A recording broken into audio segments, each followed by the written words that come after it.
All right, so we're going to start chapter 3, which is section 3.1. And we are going to start talking about logarithms. Yay. Yeah. Oh, that's awesome. I love it. So if Kayla loves it, the rest of you are going to hate it.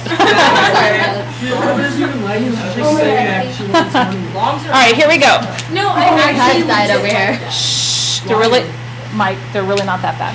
All right, so here is, listen up, here is your definition of an exponential function. So this right here is just an exponential function, okay?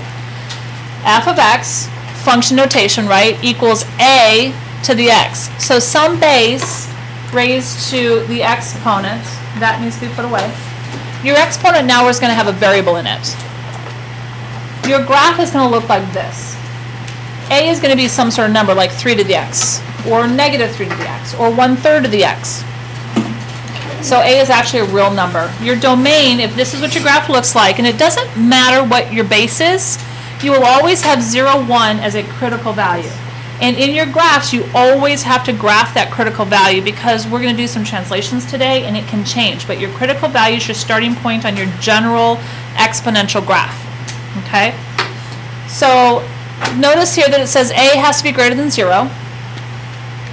So A can't be negative. If A is negative, something happens to it. And I'll show you what happens to it in a minute. A cannot be 1. Why? What is any number raised to the first power? Oh, let's just put it this way. What if we had 3 to the first? Y equals 3 to the first. What does y equals 3 look like? It's a straight line. It's linear. So that's why this is saying A can't be 1. All right. Oh, I'm sorry. That says A, not x. So sorry. Well, x isn't going to be 1 either. But what if A is 1? What's 1 to any exponent? It's still 1, isn't it? Right? And so won't it still be a straight line? Okay. So a few stipulations. So your exponential graph will always look like this. It's a continuous function. Does it appear to have an asymptote? Yes. Vertical or horizontal? So what did you just say? I heard vertical. Doesn't this appear to be the asymptote? Isn't it, as you go to negative infinity, isn't it approaching y equals 0, the x-axis? Isn't it approaching it but not actually touching it or crossing it? So that's why your horizontal asymptote is y equals 0. It's your x-axis. Notice that our domain is negative infinity to positive infinity, all real numbers. If I go across the x-axis, won't this graph eventually cross the entire x-axis? So there's no restrictions on the domain. However, look at the range. Isn't the graph only above the x-axis? And the range goes up or down? There's no graph down below here. So y has to be greater than 0. What could y be equal to 0? It's never touching the x-axis, right? So that's why our range is in open parentheses at 0, implying that 0 is not part of the range, and it goes to positive infinity. I already called it a continuous function, right? There's no funky turns or curves to it. Remember, to make it continuous, it can't have like a v in it or that kind of stuff. Yes? For just the first part, which is like A, I guess it's Up here? Yeah. Yeah. When it's like A, it has to be greater than 0, but it can't be 1. Why can't you say A has to be greater than 1? Because it can actually be a fraction. It could be 1/3. But wouldn't that be the opposite? No. I'll show you what it does in a minute. So we'll look at it. What happens when it's 1/3? And we can put that on the calculator here in a minute. In fact, let's go ahead and look at it now. So take your calculator. All right, so clear out your y equals. And let's just put in here 3 to the x. And make sure that you have a standard viewing window, which I do. So I'm putting in 3 to the x. Hit graph. What does it look like? Just to prove to you that one of my order pairs is 0, 1, my x value is 0, my y value is 1, what is anything raised to the 0 power? No, not 0. 1. Anything raised to the 0 power always has a value of 1. So that's why this critical value of 0, 1 will be a part of any of these exponential graphs. So if you go to table, second function graph, what did I just do? Oops, second function graph. It'd be helpful if I hit the right number. If I put in 0 for here, don't I get 1? And so that is a critical value. Now, let's see what it looks like if I put 1/3 to the x. So I'm going to leave that graph in here so that we can compare it, and I'm going to go down to y sub 2, and in parentheses I'm going to put 1 divided by 3 raised to the x. How does that affect my graph? What did it do? It reflected it, right? Okay, so having a value that's between 0 and 1 will change that.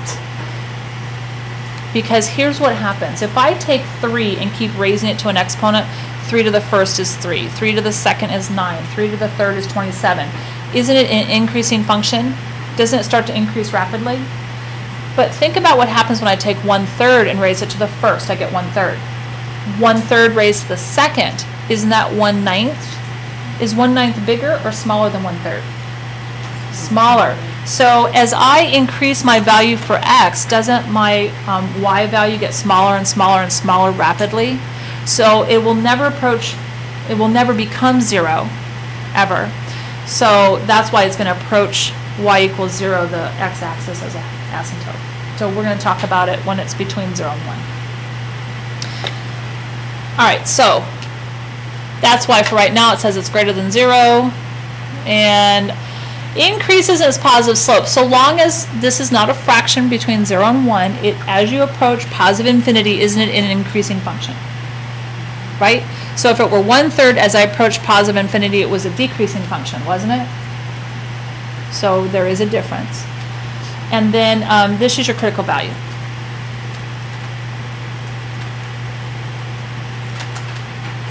And that is an important point. We need to have that on each and every graph that you draw. All right, so we're going to do some transformations. Oh, and down here, I don't want to skip this. When graphing, always show your point of reference. That's this critical value. State your asymptote, state your domain, and your range. So don't forget that. So when you're graphing, I expect to see all of that. Domain, range, asymptotes. And there's only one asymptote here, right? So with our translations, that asymptote can either move up or down, right? Because the x-axis does not move right or left. The asymptote will move up and down. Now this critical value, the critical value can go up, down, right, or left. So let's see how the transformations work. So here I have a transformation that's left or right. So here's your general form. Notice that we have that point. The original point was 0, 1. So here's the original point right there. I guess I'll do it in red. So here's that original one. It didn't make a difference now. Here's your original point. Notice that a to the x is what I call your argument, right? You have a +1 inside the argument. What usually happens inside the argument? Same sign or opposite sign? Opposite sign. And in the argument is the movement up, down, or right, left? Right, left.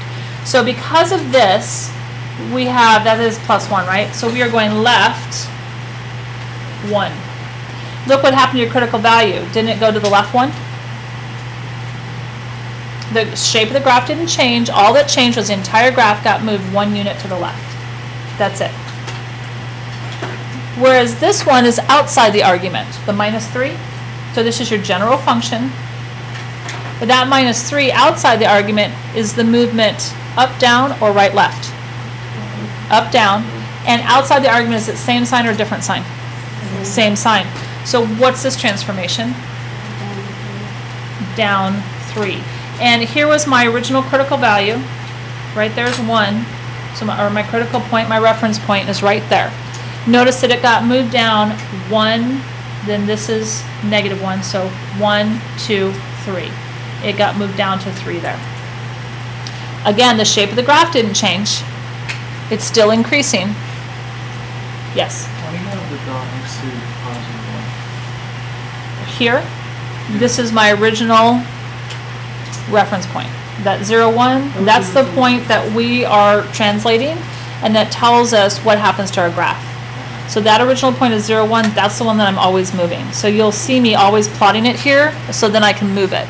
Both of these I only moved it one direction. So this one I moved it to the left one. This one I'm moving it down 3. And you don't see any hash marks on here, so I've added the hash marks. Then we do have reflections. If your base is negative, is this going to affect the x value or the overall y value?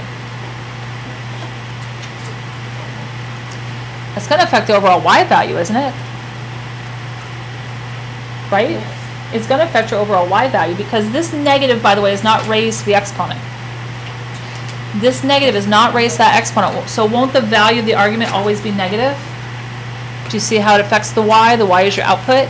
So this actually becomes a reflection over the x-axis, or in this case, y equals 0. It is a reflection over the x-axis.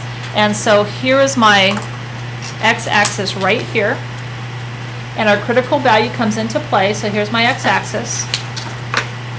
My original reference point, my original critical value was right here. This was 0, 1, right? How far away is this from our line of reflection? How far? 1 unit. And so it has to be reflected 1 unit in the opposite direction here. So there's my point of reflection, my critical value, and then I know to go, it's still, well, is it an increasing function now? As we approach positive infinity, what's happening to the value of y? It is going down. So that reflection creates a decreasing exponential graph.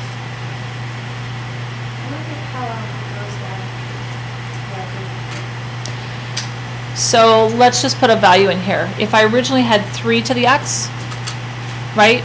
So 3 to the first would be 3. But negative 3 to the first would be a negative times 3 to the first, right? The negative doesn't get raised to the exponent because it's not in parentheses. So won't my value now be negative 3? So instead of, so I could have a point 1, but now that's my x is 1, but now my y would be 3, let's say down here. Or I'm sorry, up here would be 3, right? But now if I have a negative here, it reflects it over this direction, makes it a negative 3. Let's say that my x is 2. 3 squared is 9, right? So my 2 would be way up here, right? But if I have a negative 3 squared, it becomes negative 9, so now it gets reflected way down here. So you can choose more than the critical value point, but if you get used to the fact that, oh, if the base becomes negative, it's not in parentheses, it will reflect it over the x-axis. So look what happens if the exponent is negative. So if your exponent is negative, it looks like what Mike and I were talking about, right? Doesn't this look like the 3 to the x versus the 1/3 of the x? This looks like the 1/3 of the x, doesn't it? Well, tell me. Yeah, tell me what is, okay, so if we had 3 to the negative 1, let's say that my exponent's negative. What if we had 3 to the negative 1? What does really 3 to the negative 1 mean? 1 over 3. Remember your negative exponent rules? 3 to the negative 1 is exactly equal to 1 over 3. Isn't that what happened when we graphed that? So when your base is a fraction between 0 and 1, it really had a negative exponent. Does that make sense? Yeah, so if we say like... So this could still be 3, but to the negative x. Yeah. So now, if I choose a value of 1 for x, it's affecting the x, isn't it? It's not affecting the y, it's affecting the x. The y still remains positive, doesn't it? A negative exponent does not give you a negative value for y. So if I choose 1 for my x value, if I put a negative 1 up here, because it's a 1, now it becomes a negative 1. 3 to the negative 1 is really 1/3. So I go to the right 1, but only up a third. What if I put a negative 1 in for x? What's negative and negative 1? A positive 1. So a negative 1 now brings us up to 3. So that's why it ends up flipping. Yeah, if I put a negative 1 in for x, it becomes a negative 1. Does that seem reasonable? Okay. So that's why it ends up reflecting where? Oh, I should have put a reflected over here, right? Reflected. So this one is reflected over what? Yeah, over y-axis, which is really x equals 0. So our domain is still all real numbers, right? And let's look at our domain and range for these.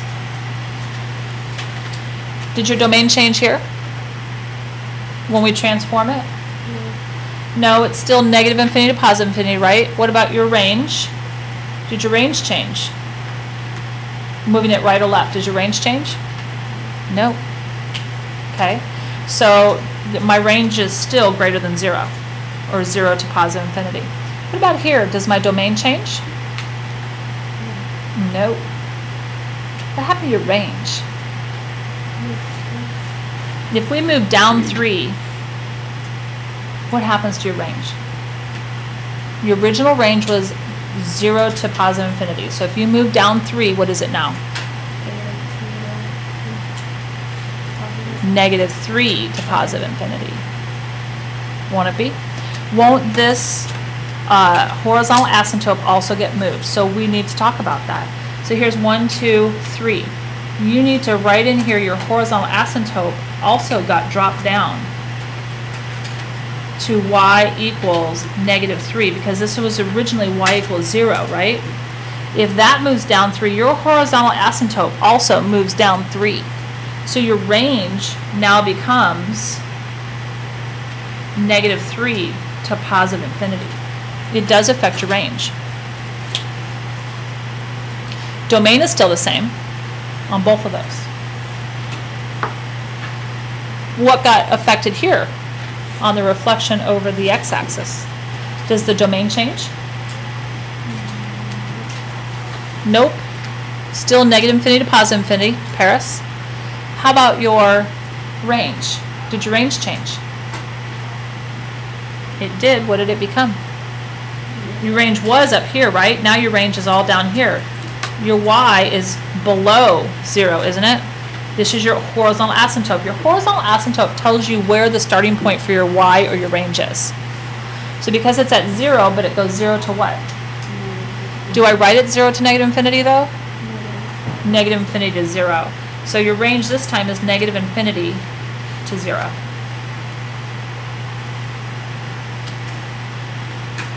Alright, so did my domain change on this one? How about my range?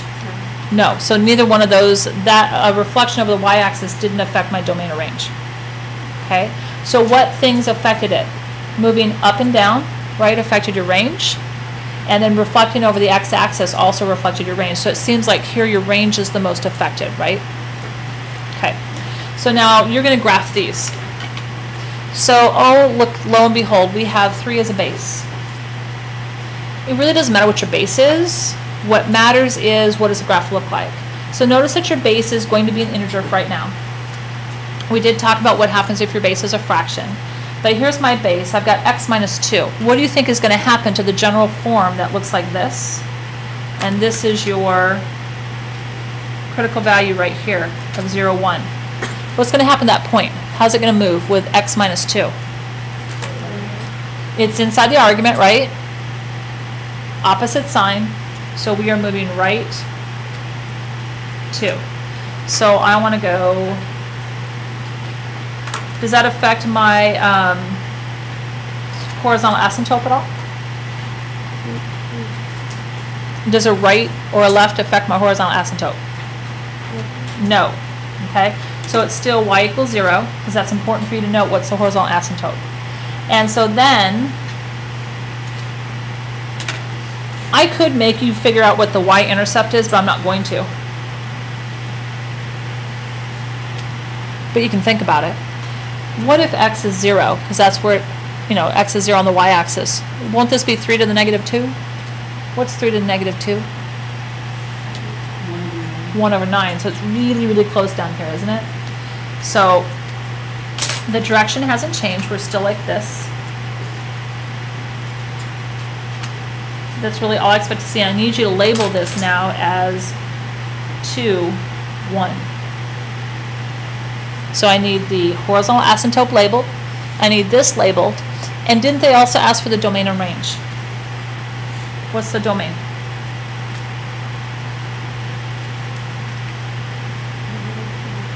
The domain is unrestricted, right? Negative infinity to positive infinity. How about the range? Range is up, down. Where is it at? Paris. You might want to stand up so you won't fall asleep. Range is what? Where does it start? Y values, where do they start?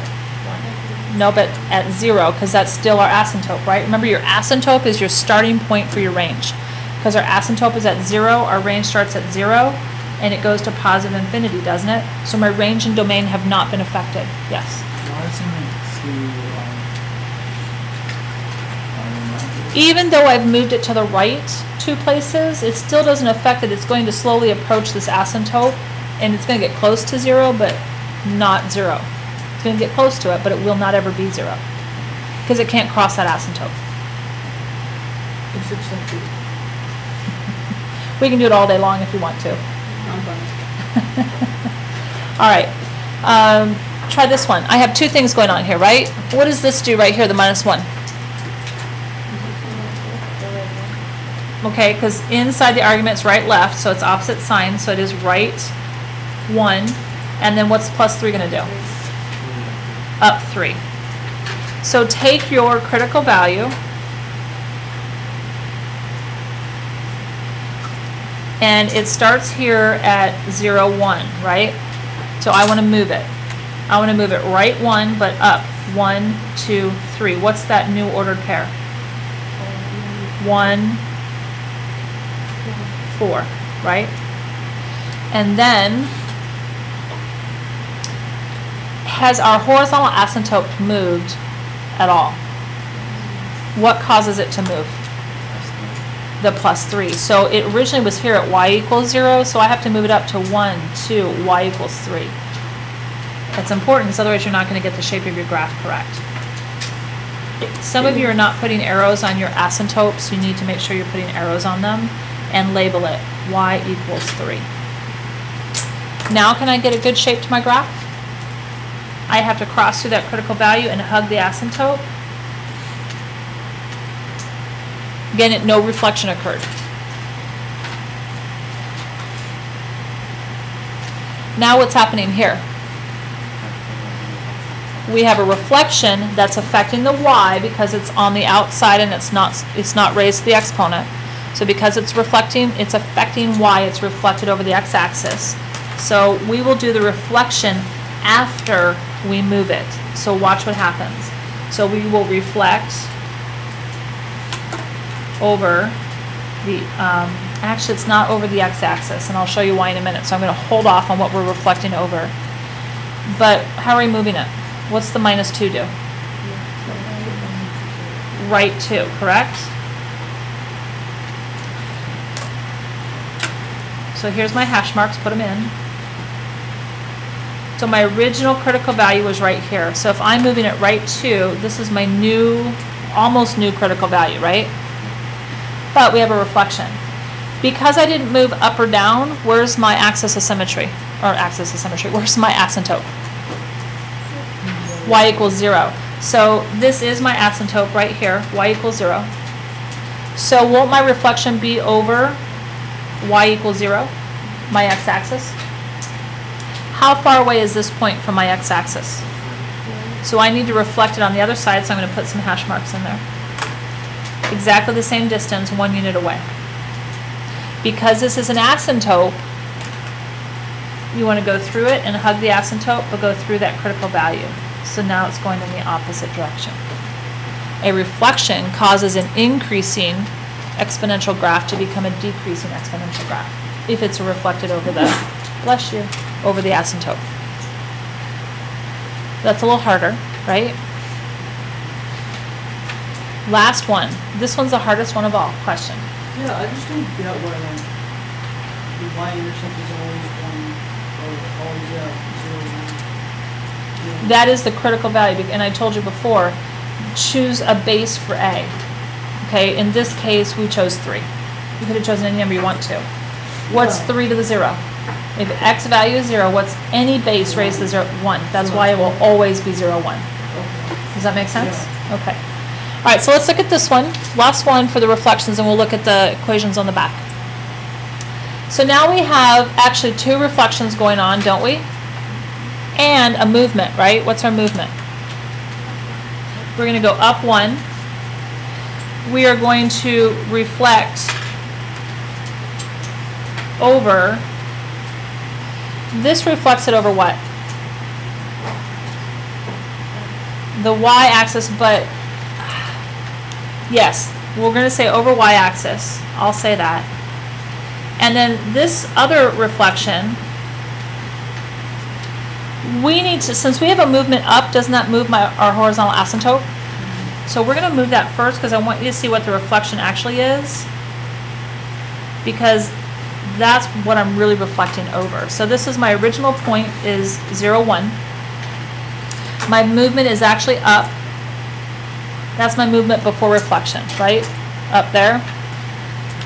Then this was my original horizontal asymptote. Since one of our movements is up, we have to move that up one also. The only way that your horizontal asymptote moves is if you have an up-down movement. So here that is, y equals 1. So this reflection is actually going to be over the y equals 1. That is what's important. We're not going to reflect, even though above I said we're going to reflect over the x-axis. Didn't our x-axis change? Essentially, because our x-axis is our asymptote. When that asymptote changes, that is the easiest way to reflect over. It's best to reflect last after your movement. So we move the point up first, and then we're going to do our reflections. I'm going to reflect over y equals 1 first, right here, okay? And then am I going to draw it going this way, or am I going to draw it going this way if I'm reflecting over the y-axis? Because let's think about it this way. If I originally reflected over the y-axis, wouldn't it look like this? Wouldn't that have been my reflection over the y-axis from that point, right? When I flip this over, doesn't it look like this? But actually it's going to cross. It's going to cross and hug that, right, at some point? Do you see how these are reflecting from here to here? Are you with me in as to how I did that? I would always do my horizontal reflection last. No. But it's reflecting over the... But this was my reflection over the y-axis, right? Because originally it went this direction, correct? And then this point, right? Oh, you are so correct. Mrs. Murray made an error. Boo boo. Jeez Louise. All right, here we go. Let's take this away. Paris woke up. Thank you, Paris. I had it done. I was just waiting. You were waiting. Hang on. I hate correction tape. Okay. All right, so she's right. Did you hear what she said? Let's fix it. I made a little boo-boo. What was it? It's 0, 0.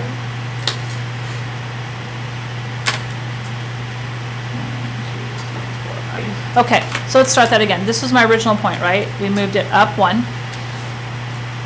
And then if I reflect it over y equals 1, how far is it from here to here? 1. So to go 1 unit on the other side would be here. She's right at 0, 0. Do you see why that is?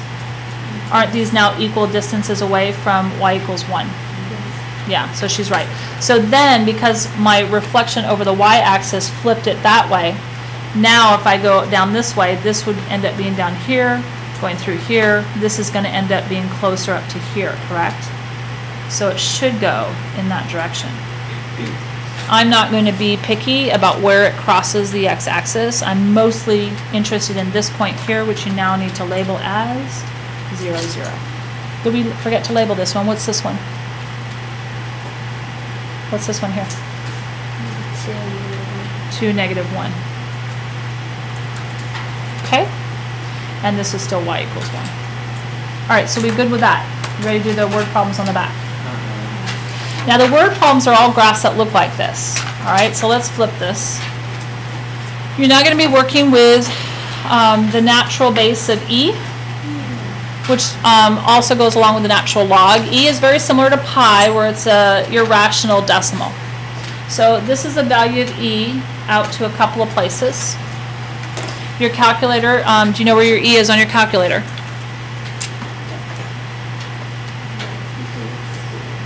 You found it.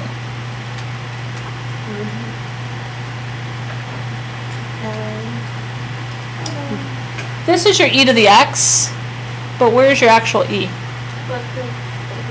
Yep, look right there, above the division sign, see a little e right here? And mine's in blue, I don't know what color yours is in. But look above your division sign, if you hit, just hit second, because the blue will get you there, division, and hit enter, what did I get? Did I get what I have there? You know, a few digits longer. So that's where your E can be found, should you need it. And you're going to need it. Alright, so we're going to use population growth and, or this is mostly used in your population growth and your compounding interest problems, continuous compounding interest. So where are you going to find E? Population growth and continuous compounding problems. So I have a compound continuously problem here, and then I have a population growth down here that we're going to look at. So these two right problems will involve E in the formula. So make sure that you look at your formulas. This is our formula for compound interest. Notice that in the exponent we have variables, and over to the right tells you what they are. P is your principal, R is your rate, N is your number of times compounded per year. When you receive interest on a savings account or a CD, it can be compounded yearly. How many months would that be? Well, compounded yearly means it's only compounded once per that 12-month period. So compounded yearly would count as a 1. Compounded monthly, what would that be? 12. Compounded quarterly, 4. Those are the most popular ones. Semi-yearly, semi-annually would be a 2. Is that daily? Did you like Daily would be 365. Absolutely. 365. Well, because that's daily. Because it's per year, it'd still be 365. Because it's number of times compounded per year in a 1-year period. So if they compounded daily, and that gets us closer to continually compounded. Alright, so for this first problem, all you're doing is using your calculator and plugging it in. But you need to start with your original formula up here and plug in the values that you've been given. So I've been given everything but A, right? So A equals, if there's anything I wanted you to add on here. Do you change the rating to a decimal, or do you leave it as a whole? Yes, we're going to change the rate to a decimal. So we've got P is our principal, so 2,500. Oftentimes you're not going to be listed out that it's P and R and N and T. You have to figure that out from the problem when you read it. So 2,500 times 1 plus, and then our R is 12%, but we have to use its decimal equivalency. So 0.12 divided by, our N is 4 times per year, which you would see that as quarterly, so over 4. N parentheses, and then your N appears again in the exponent. So we've got 4 times, my time is 20 years, and your time should be in years, and so you might want to put this here that this is most likely going to be in years. So then we're going to do that on our calculator. If I were you, I would do this part first and write out what you get as you go. So I've got 2,500. If you make a mistake, you can find it. 0.12 divided by 4 is 0.03.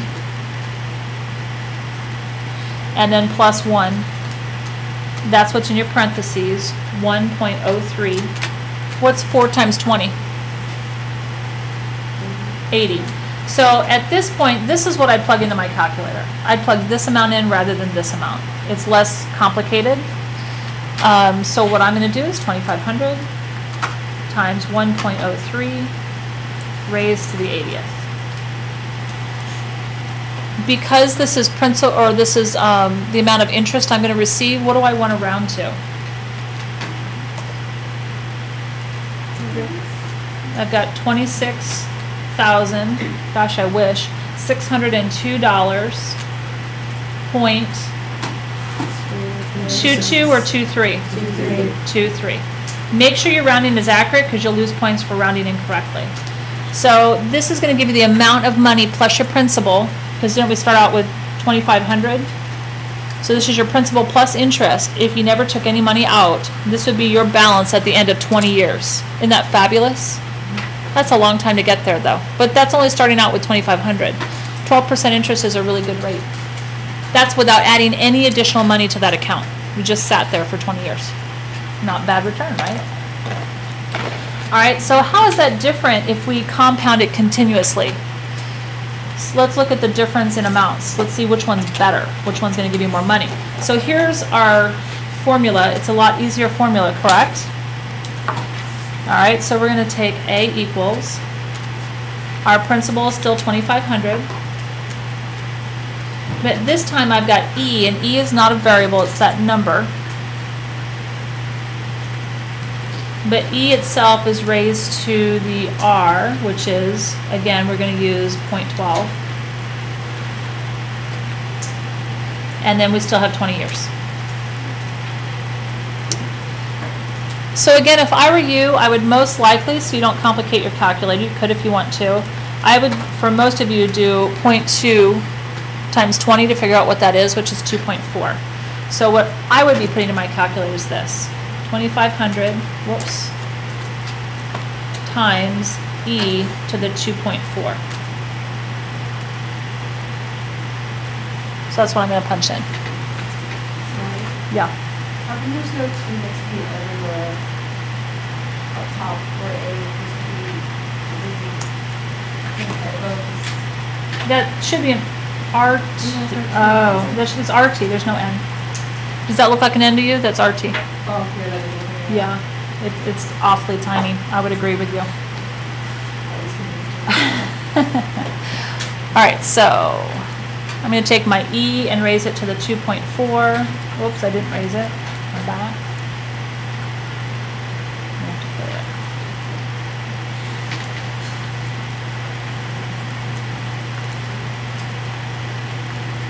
All right, so that's what you should be plugging in. What'd you get?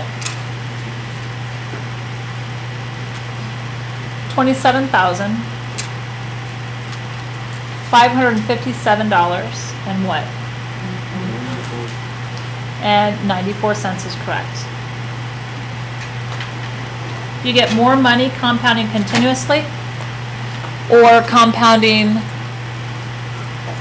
4 times per year. I'd rather compound continuously. Most banks are not going to give you a continuous compounding rate, only if they lend you money, because then they get more interest from you, don't they? So you need to be aware of what continuously compounded interest is versus just regularly compounded interest. It's actually useful. Yes, it is actually useful information. See? This is how you're going to use this someday. These terms. Uh-huh. Where is this bank that gives you 12% interest rate? You can actually find it out there. They're tough to find. Not with this economy, though. You'd have to really look. And it's going to be a long-term CD. Wait, what? If you invest in the right stocks, you could get 12%, but they're riskier stocks. So, and they're not giving you interest, they're giving you dividends. Most banks don't. It's really hard. Like most savings accounts are about 1% interest. Yeah. All right, so let's look at radioactive decay versus population growth. So radioactive decay, which deals with radioactive material, or oftentimes you'll see bacteria with half-life, that kind of, anything that's like a half-life, you're going to be using this. So we've got Y, we have Y sub O, which is our initial amount. This 1/2 is your base, and then T divided by H. T is your time, it's in years, and then H is your time of your half-life. So look at how the equation tells you. And the half-life, by the way, I've given you a definition. It's the time it takes for radioactive material to decay to half of its original amount. So that's why it's called a half-life. So question 3, 10 grams of radioactive material, which is never good stuff, right, has a half-life of 25 years. So it takes 25 years for it to just break down into half of its original amount. So wouldn't it take 50 years for it to totally be gone? Okay. So that means that my 10 is my H, isn't it? I'm sorry, no, what's my 10? It's my y sub 0, isn't it? My half-life is 25, so that's my h. The question says find the amount of radioactive material left, that's my y, after 80 years. So my 80 years is my time. So plug it in, y equals, my y sub 0 is my 10 grams, times 1/2, raised to my time is 80, divided by my half-life is 25. Now you're going to want to put that in parentheses on your calculator. So you can plug this in exactly as you see it. So I'm going to do 10 parentheses, 1 divided by 2, end parentheses. Then raise that up to, and I would use parentheses, 80 divided by 25. Y'all okay with that? What do we get? 1 point, let's go out to 2 decimal places. So 1 point what? 09, right? So y is equal to 1.09, and what is y telling you? What are you finding? Find the amount, right, of radioactive material. So what units is that in? Grams.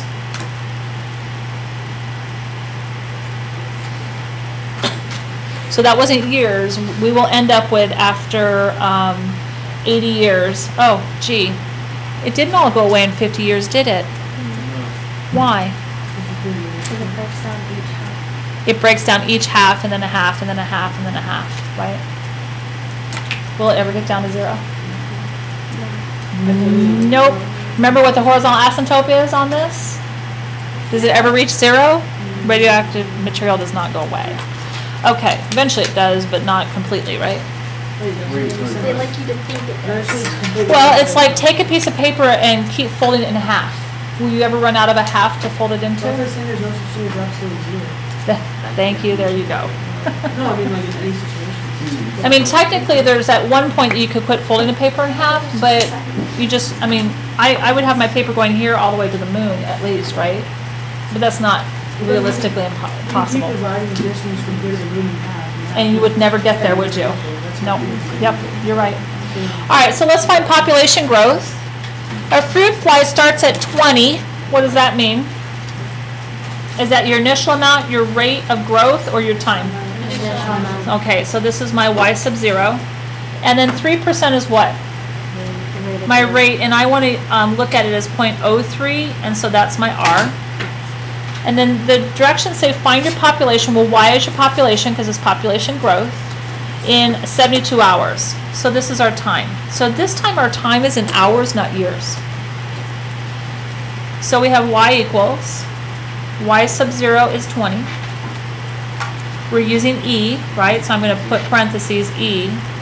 Raised to the, again, that's the r times t, isn't it?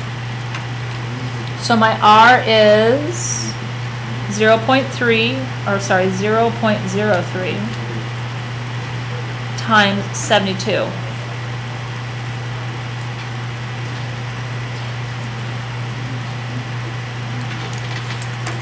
Some of you with the older calculators, you will want to multiply out 0.03 times 72, especially if you have the older ones.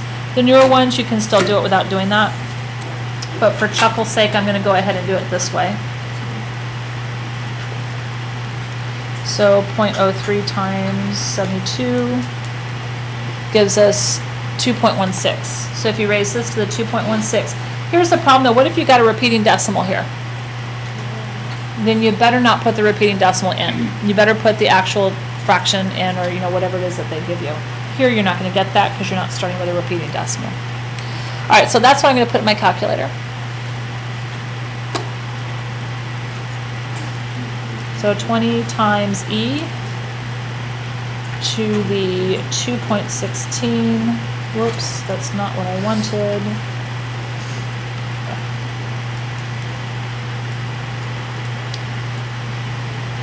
What the heck did I just touch? Did you get that?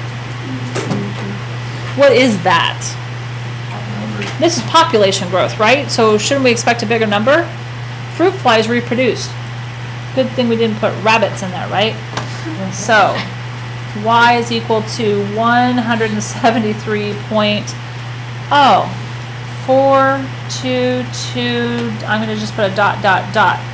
The question says find the population. Can I have a partial fruit fly?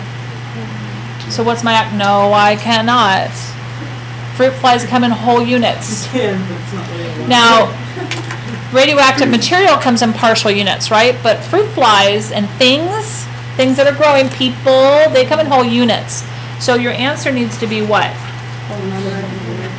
Does this 4 right here bump it up to a 4, 174, or does it keep it at 173? 173. All right, so your answer is 173 fruit flies.